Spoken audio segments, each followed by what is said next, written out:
What's good, y'all? Welcome back. Happy Friday.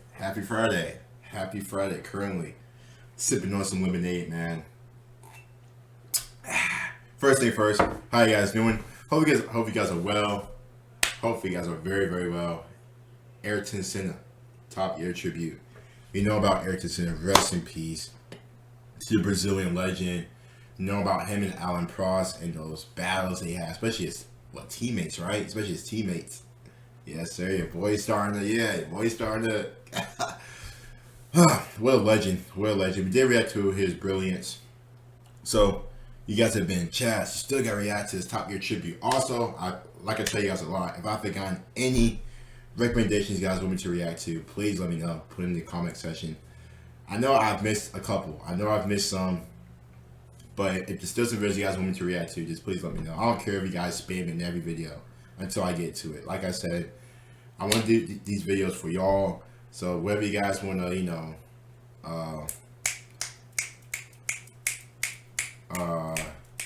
shit, I forgot the words. Alright. Anyway, but whatever videos you guys want me to react to, I'll happily do. Like I said, I want to do it for you guys. Make you guys feel part of the channel community. Anyway, forget all that. Let's just get started.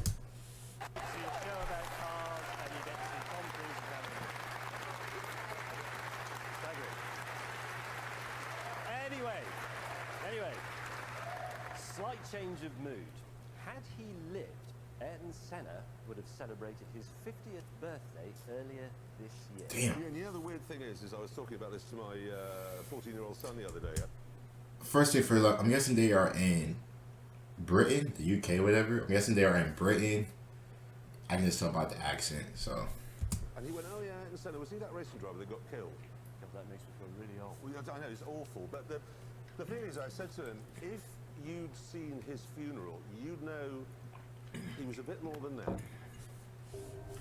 One of the world's greatest motor racing drivers, Ayrton Senna, has died after a crash at this afternoon's 3 times a world champion, suffered massive head injuries. Formel-1-Weltmeister Ayrton Senna auf A dem million people line the streets of his city The Brazilian government accorded full military honors. In Brazil, at his home country, has declared 3 days of mourning. Damn. I think I was 9 years old, and I was racing that weekend. I just came in from a heat. Look how young Lewis Hamilton is. And my dad's working away on the car, and I remember him telling me. I remember going around to the back of the car and just bawled my eyes out. At 9 years, I remember it like it was yesterday. I remember exactly where it was, what spot. I could take you there right now. In Brazil, they remember Ayrton Senna as a sporting hero who gave away millions to help underprivileged children. Elsewhere in the world, though, we remember him best for this. And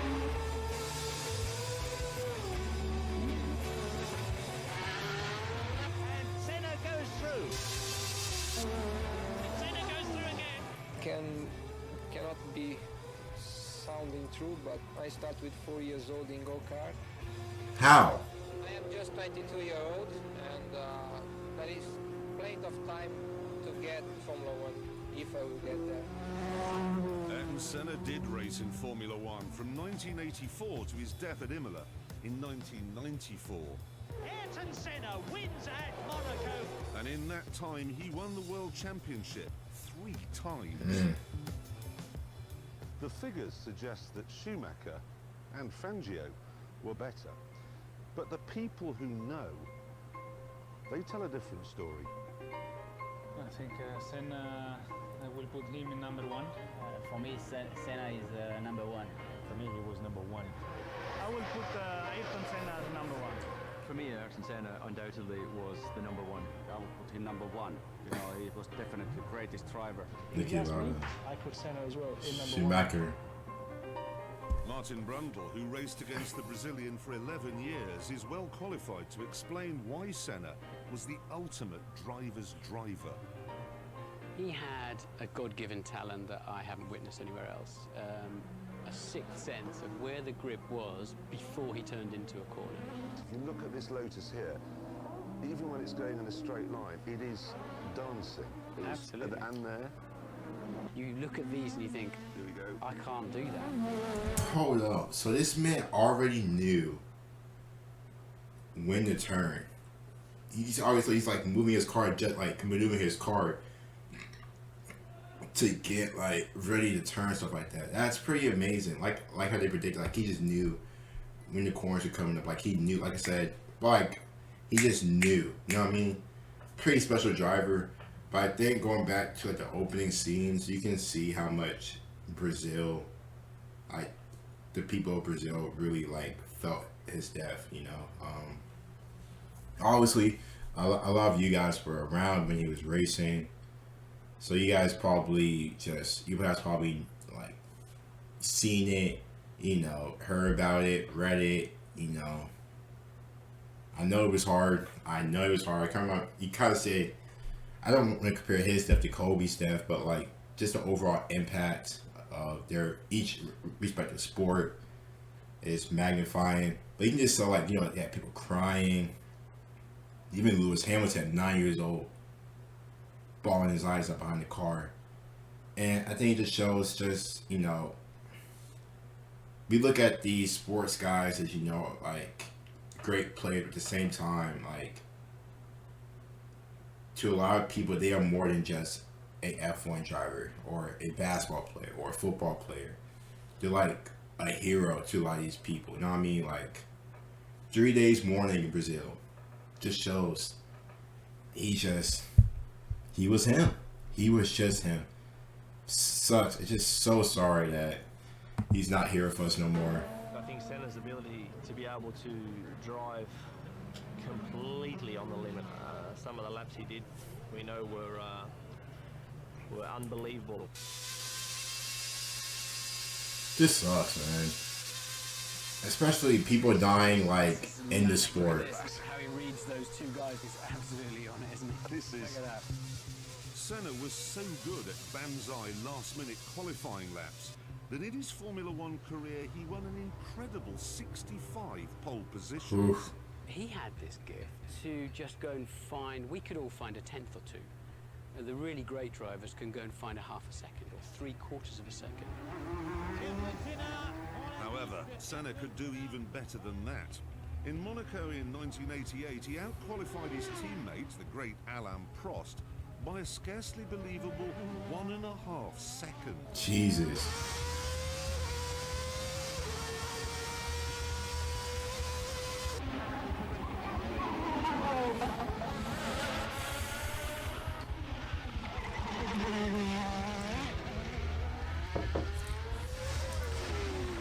Nobody in the end wanted to spoil Senna's pole lap when you saw the day-glow McLaren and the very bright helmet of Ayrton Senna. He would come through and we literally jumped out of the way. You didn't want to be the one they all talked about as having blown the lap that the whole of the Grand Prix venue was looking forward to. But it wasn't just out-and-out speed that made Senna special. Talented. He was so good because he was working so hard on details. Is that Nicky Lauda, right? I improved the car also there and there, but he went in the fine details. That's why it was fantastic. Yeah, the worst is here. The worst is the second chicane and in the third chicane. But it's because just in the third chicane it's like this. In the second chicane is becoming bumpy. And if I think back to when I was his test driver at the beginning of the '94 season, after the second day he had a small incident and tweaked his neck, and that was it. The test was over as far as he was concerned. I came in the following Who's that? And he was there in the morning, and I thought, oh, okay, he must have made a miraculous recovery. But in actual fact, he was just there to listen to what I was saying to the engineers, to work out whether he could trust my feedback. And when I compare that to Nigel Mansell, when I was his test driver, he would set a lap time, and then he would bugger off to the golf course. Another weapon in Senna's armoury was his utter ruthlessness. Prost having a look, and Senna's hiding him into the pit wall. Schumacher trying to take Ayrton Senna, and let's see if the Brazilian moved across. Indeed he did. He often used to put us in a position that you were going to have an accident, and he would leave it up to you to decide whether to have that accident or not. Smart. Martin experienced this psychological warfare first of all when racing against Senna in Formula 3. Well, look, I've got a great big lead here, and he launches in from nowhere, and then parks his Rolt on my shoulder. I couldn't get out of the car until they lifted his car off the top of mine.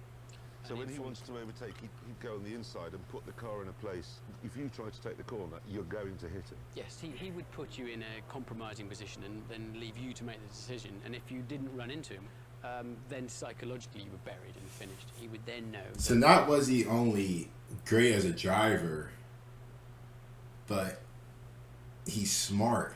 He's smart. He's, like I said, the little nips and tricks and little, he's smart with it.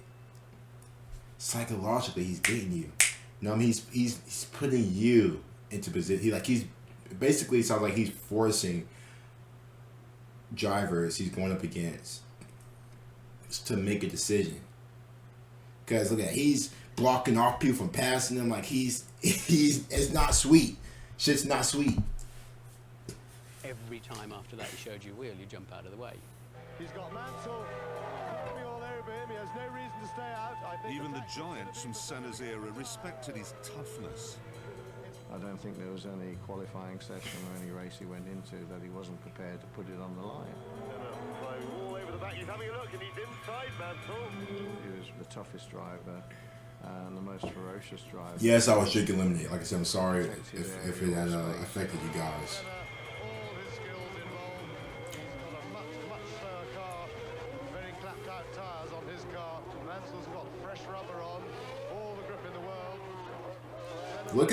Look how he's just blocking off, buddy.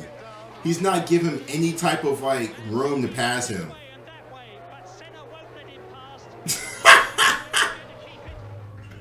This will to win reached its peak at the Japanese Grand Prix in 1990. Here, Senna would be world champion, providing his arch-rival Alain Prost, now at Ferrari, failed to finish. So, at the first corner, he made sure Prost failed to finish. Oh, didn't Alain Prost crash? I think if I do remember this correctly, I think Alain Prost did crash. And actually, I think both of them crashed, if I'm correct.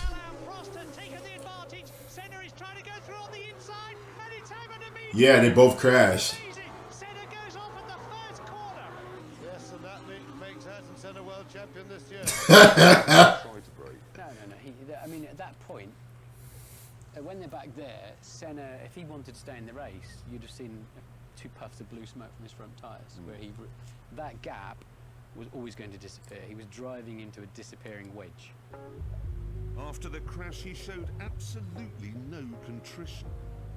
When there is a gap, you either commit yourself as a professional racing driver that is designed to win races, or you come second, or you come third, or you come fifth. And I'm not designed to come third, fourth, or fifth. I race to win. And if you no longer go for a gap that exists, you're no longer a racing driver. Strangely, Senna had a big heart. He was a devout Christian capable of extraordinary compassion. Oh crap. Fellow racing driver Eric Comas crashed at Spa in 1992. Senna stopped and risked his own life running across the track to help. You see, that's the paradox of Ayrton Senna, isn't it? In that he was clearly a fantastic human being. And he cared about people in Brazil, he cared about racing drivers. I mean, he was mortally hurt when Ratzenberger died, the day before he died. But then he would crash Alain Prost off the racetrack and put both their lives at risk. As a man then, Senna was hard to fathom. But when it rained, it was easy to spot his talents as a driver. And Senna is a wet weather master.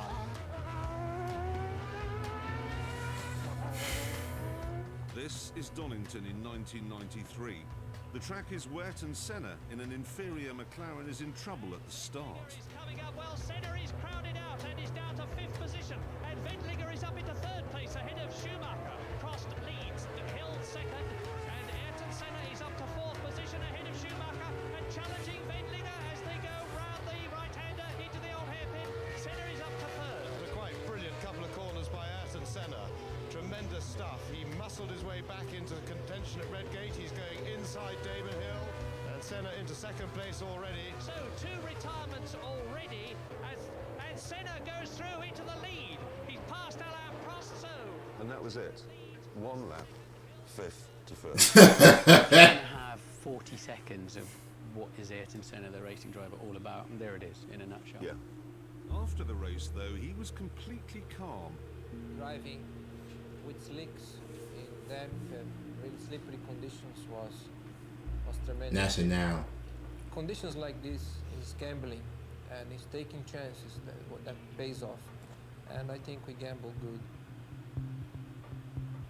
And of course, you have to remember that Senna was doing his gambling in cars that were like wild, ferocious animals.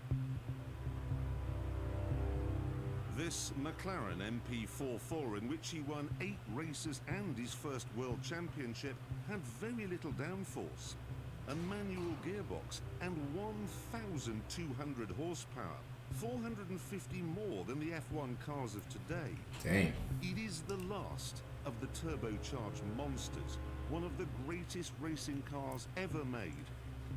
And today, it's going to rumble again in the hands of Senna's #1 fan. Hey, that boy Lewis. There it is.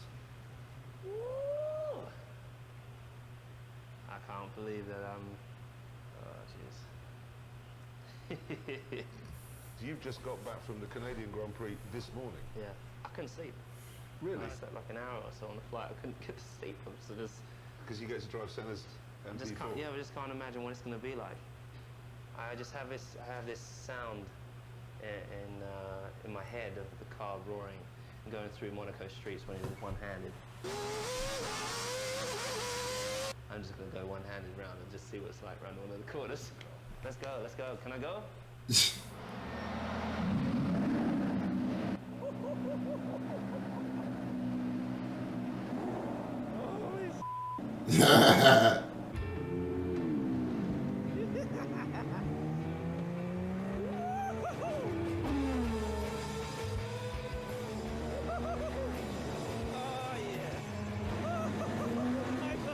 The racing back in the mid-80s was, I mean, there's an incredible scene, I think, of Nelson Piquet overtaking Senna on full opposite lock. I mean, very little in the way of safety, very little in the way of aerodynamic grip. Manual gearbox, 1,200 horsepower. Yeah, and the cockpit, you could almost punch through it. Yeah. So you think, geez, you know, you're driving around at those speeds, your wheel falls off, the mechanic makes a mistake, you're dead. It's phenomenal, and I can't even contemplate what it would have been like. But, so that's why I think you have even more respect for the guys that did it back then. I mean, you had to be back in the 80s. Crazy. A bit of honesty here. You know, you've got your Mansells, Piquets, Prost. The drivers were incredible, and do you think that shining out from all of those drivers in that great era, Senna rose to the top? Senna rose to the top. Freaking legend, man. What a legend. I don't want to go in. Let's do another lap. I love the fact that he would fight for his own, what he truly believed in. It's just everything. He puts everything into getting that lap, and he had no... To me, it seemed like Senna was like Lewis' inspiration. You can just tell like how Lewis is talking about Senna. You can just tell that Lewis admired, like that's his like F1 role model, whatever. Like Lewis looks up to Senna. That's what I loved about it. Such a stud. I love this car. I love it. Come on. That's amazing. It's so much. It's nothing like the car I drive nowadays. But just to know the commitment and to get used to driving this car and on the limit, I just couldn't imagine it, man.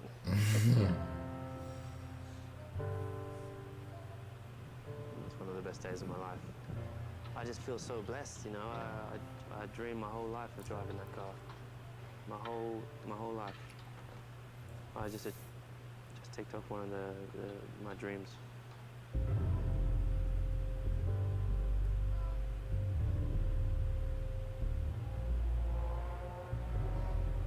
I'll be honest with you. I was never a Senna fan. I always thought Gilles Villeneuve was the greatest racing driver of them all. But to make this film, I've watched hours and hours and hours of footage. And the thing is, Villeneuve was spectacular on a number of occasions. Senna, he was spectacular every single time he got in a car.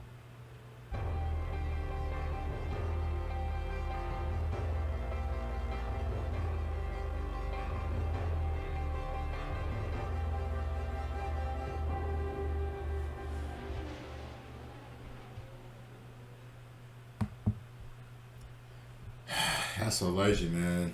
That's a legend. That's a stud. What a great driver. I think my respect for Senna has just gone up. I mean, it's just greatness. I mean, 50 plus pole positions he's won in his 10-year career. You know, the battles with pros. I think the main thing with him that I notice is that while he could be like, you know, like annoying on the track, overall he's a good guy. Like the man literally stopped in the middle of the race to help a fellow driver who got into like a bad accident and helped him out, make sure he was straight and all that. Like that's I expect that more than just winning races, honestly. Oh man. Ayrton Senna, Top Gear tribute. Anyway, you guys don't get like and sub. Comment down below, guys, thoughts and reactions. See you guys later.